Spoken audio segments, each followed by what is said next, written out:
Said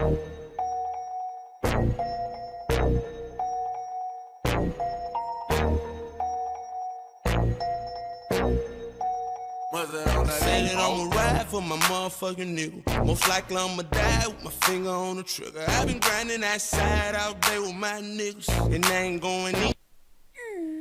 Pozdrav smo ljudi, Gonzola ovdje i ljudi, danas ću vam pokazati kako da provjerite jačinu grafičke karte.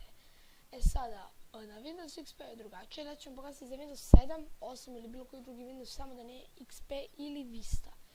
Ovako, na vašem ekranu kliknete desni klik. Idete na Screen Resolution, to je mislim brzanje, da.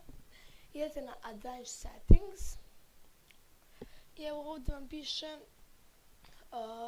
tip vaše grafičke kartice. Moja Nvidia GeForce GT 630.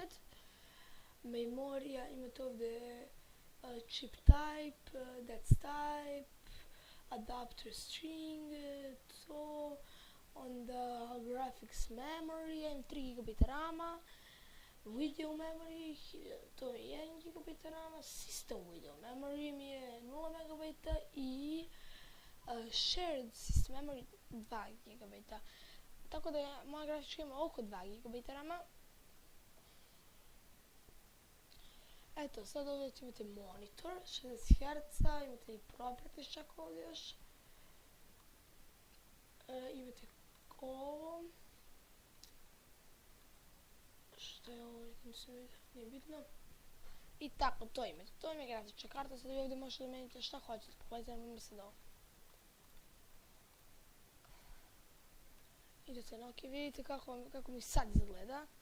Sve mi je napao, da ću idem na keep changes.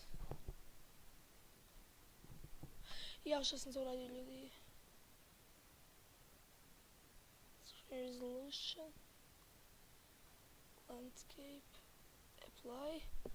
Tako, vidite kako izgleda. Keep changes. Ok, tako vam to izgleda ljudi. Sada, tako možete da menite šta hoćete. I dobro, to je bilo to što se tiče ovog kratkog tutoriala. Like, želite, subscribe-te ako ste to video. I do tada, pa pa!